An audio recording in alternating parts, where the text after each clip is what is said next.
الشفاعة هب لنا بالقيامة مشفقا وهلنا الله يا سيدي خير النبي.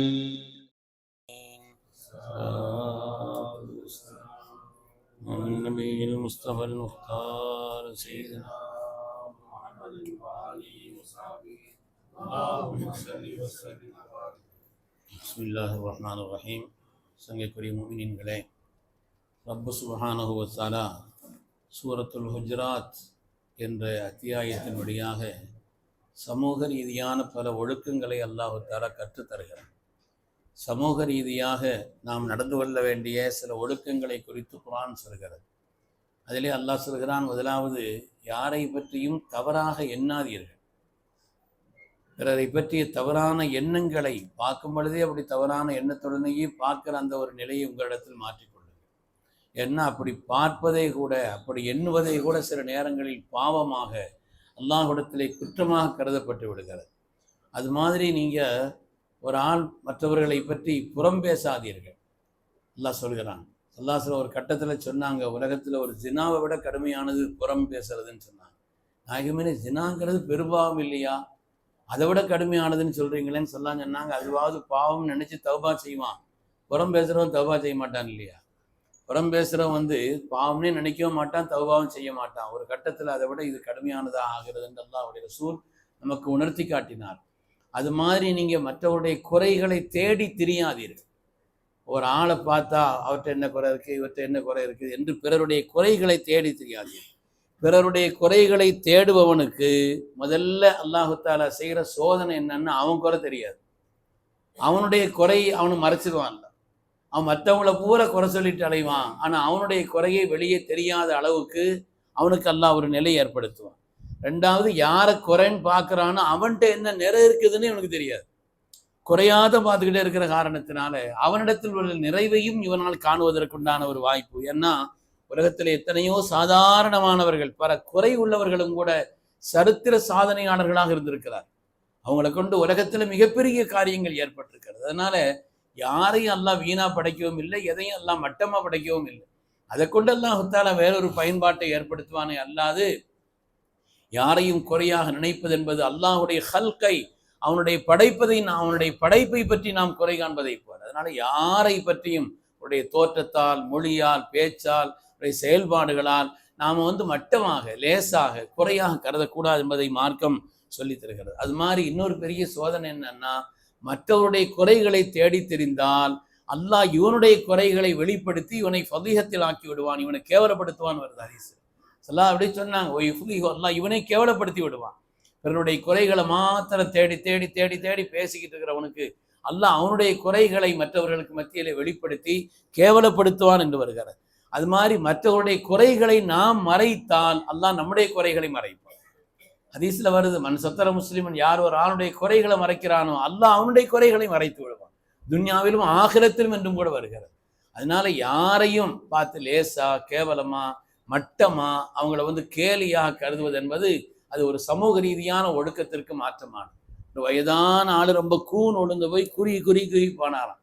ஒரு சின்ன வயசு வாலிப பையன் அவரை கேலி பண்ணுறேன்னு நினச்சிட்டு, அதான் இது என்ன விலைன்னு கேட்டானா. இந்த கூன் ஒழுந்து போறாரு இல்லையா, இது எங்கே வாங்கினீங்க, இது என்ன விலைன்னு கேட்டேன். விலையெல்லாம் தேவையில்லை தம்பி, கொஞ்சம் நாளில் வந்துடும் உனக்குன்னு சொன்னாராம். அதனால இது தானாக வந்துடும், இது விலை கொடுத்து வாங்க வேண்டிய ஐட்டம்லாம் இல்லை அப்படின்னு சொன்னார். இது மாதிரி யாரையும் அவருடைய நிலை பார்த்து அவர்களை லேசாக நினைப்பது என்பது பெருமக்களே, அது மார்க்க ரீதியாக, சமூக ரீதியான மிகப்பெரிய ஒரு தவறு என்பதை குர்ஆன் நமக்கு சொல்லி காண்பிக்கிறது. அதாவது வாழ்க்கையில சில பேர் எந்த குறையும் இல்லாமல் உயர்ந்த உயர்ந்த உயர்ந்த அமல்களை செய்திருப்பாங்க. இமாம் ஹசன் பஸ்ரி ரஹ்மத்துல்லாஹி அலைஹி சொல்கிறார்கள், சில மனிதர்களை பார்த்தா எந்த குறையுமே அவங்கள்ட்ட சொல்ல முடியாது, அந்த அளவிற்கு உயர்ந்தவர்களாக இருப்பார்கள். ஆனால் அவருடைய வாழ்க்கையிலே சில விதமான குறைகளும் கேவலங்களும் ஏற்படுகிறது. என்னன்னு பார்க்கும் பொழுது அவங்க ஒன்றும் அமல் ரீதியாக குறையெல்லாம் செய்யல, ஆனால் மற்றவங்களை பற்றி மட்டமாக நினைச்சாங்க, கேவலமாக நினைச்சாங்க, கேவலமாக பேசினாங்க. அதன் காரணத்தினால் அல்லாஹ் கொடுக்கக்கூடிய சோதனை என்று சொல்வார். அதனால நாம நல்ல அமல்கள் செய்யணும், பாவங்களை விட்டு தவிர்த்துக்கிறோம் என்பதை போல யாரையும் மட்டமாக நினைக்கக்கூடாது. அல்லாஹு தஆலாவுக்கு அது ஒத்துக்கிறார். அல்லாஹுக்கு அது ஒத்துக்கிறாது. பிறரை கேலி செய்வதோ, மற்றவர்களை மட்டமாக இழிவாக கருதுவதோ, என்பது தன்னை பற்றி உண்டான ஒரு உஜுபை ஏற்படுத்தக்கூடியதுங்கிறது அது அல்லாஹ்வுக்கு அந்த அளவுக்கு ஒத்துக்கொள்ளாத பார்க்குறேன். ஸல்லல்லாஹு அலைஹி வஸல்லம் பாதுகாப்பு தேடினாங்க அல்லாஹ்ட்ட. யா அல்லாஹ் ஷமாத்தத்துல் அதாவை விட்டும் என்னை பாதுகாத்தர். அப்படின்னா என்ன அர்த்தம்னா, என் வாழ்க்கையில நான் ஒரு குறையில் ஆக்கப்பட்டு எதிரிகள் என்னை பார்த்து சந்தோஷப்படுறான், வேணும் வேணும் அவனுக்கு வேணும் அப்படின்னு நினைக்கிறான் இல்லையா, அப்படி ஒரு நிலையில் என்னை ஆக்கி விடாதீங்க ரப்பே. நீங்க அப்படி ஒரு நிலை ஆகாம இருக்கிறதுக்கு உண்டான முக்கியமான காரணம் என்னன்னா, மற்றவங்களுடைய குறையை பார்த்து நாம அப்படி நினைக்க கூடாது. அவன் ஒரு நேரத்துல கஷ்டப்படுறான், ஒரு சிரமப்படுறான், வேணும் வேணும் அவனுக்கு அந்த வருத்து வந்தான் என்றெல்லாம் சொல்கிறோமே, இது மாதிரி நம்ம செய்யக்கூடாது. அது மாதிரி செய்வது என்பது நமக்கு மற்றவர்கள் நம்மை பார்த்து நம்முடைய குறைகளை பார்த்து மகிழ்ச்சி அடையக்கூடிய ஒரு நிலையிலே, நம்முடைய விரோதிகளும் பிடிக்காதவர்களும் நம்மை பார்த்து மகிழ்ச்சி அடையக்கூடிய ஒரு நிலை வந்துவிடும் என்பதை மார்க்கம் நமக்கு உணர்த்தி காண்பிக்கும். அதனால ஒவ்வொன்றை உள்ள ஒரு நிறைவு பார்க்கணும், அதுல என்ன நிறைவு இருக்குதுங்கிறத என்று ஒரு நிலையை பார்க்கணும். ஸல்லல்லாஹு அலைஹி வஸல்லம் யமாமாவுடைய அதிபர் சுமாமத்து பின் உஸால் ஈமான் கொண்டாங்க. மக்காவாசிகள் ஸல்லல்லாஹு அலைஹி வஸல்லமுக்கு சஹாபாக்களும் கொடுத்த வேதனையை பார்த்துட்டு அவர் சொன்னாரு, யமாமாவில் இருந்தா உங்களுக்கு எல்லாம் உணவெல்லாம் வருகிறது, இனிமே உங்களுக்கு நான் இறக்குமதி செய்ய மாட்டேன், அது அங்கிருந்து ஏற்றுமதி செய்ய மாட்டேன்னு சொன்னார். அவங்க உடனே என்ன செய்தாங்கன்னா, தங்களுடைய வாழ்நாளில் உணவு பற்றாக்குறை வந்துடும் அப்படிங்கிறதுனால இது என்ன செய்ய, எங்களுக்கு எப்படியாவது நீங்க இது பண்ணிருங்கன்னு அவர்கிட்ட இறங்கி போனாங்க. அவர் சொன்னாங்க, முஹம்மது ஸல்லல்லாஹு அலைஹி வஸல்லம் சொல்லாம நான் ஏற்ற மாட்டேன்ட்டு.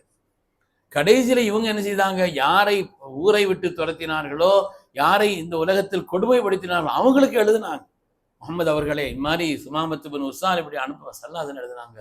மற்ற அந்த நேரத்துல வேணும் வேணும் அப்படின்னு சொல்லல ஸல்லல்லாஹு.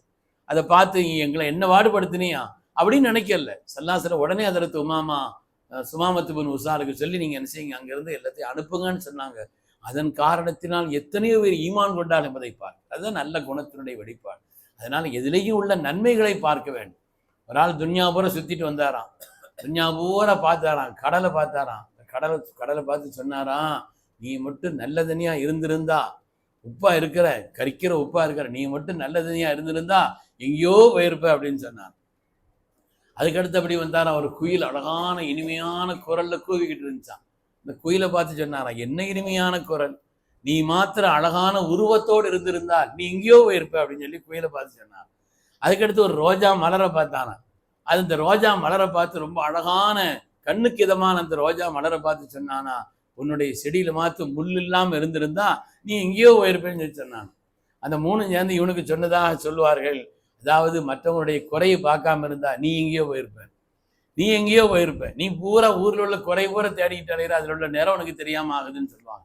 அது மாதிரி மற்றவருடைய குறைகளை தேடுவதை மார்க்கம் வன்மையாக கண்டிக்கிறது என்பது மாத்திரமல்ல, நம்முடைய வாழ்வில் பல்வேறு விதமான சோதனைகளுக்கும் நம்மை பார்த்து மற்றவர்களும் எதிரிகளும் அவர்கள் மகிழ்ச்சி அடையக்கூடிய ஒரு நிலைக்கும் ஆகிவிடும். அதனால மற்றவருடைய குறைகளை மறைத்தால் அல்லாஹ் துன்யாவிலும் ஆகிரத்தில் நம்முடைய குறைகளை மறைப்பான் என்பதை மார்க்கம் நமக்கு சொல்லி காண்பிக்கிறது. அல்லாஹு தாலா சமூக ஒழுக்கங்களை பேணி வாழ்ந்து துன்யாவிலும் ஆகிரத்திலும் அல்லாஹு தாலா என்றென்றும் கண்ணியமானவர்களாக அல்லாஹ் நம்மை ஆக்கி அருள்வானாக. ஆமீன் ஆமீன் யா ரப்பல் ஆலமீன். வ ஆகிரு தஅவானா அல்ஹம்துலில்லாஹி.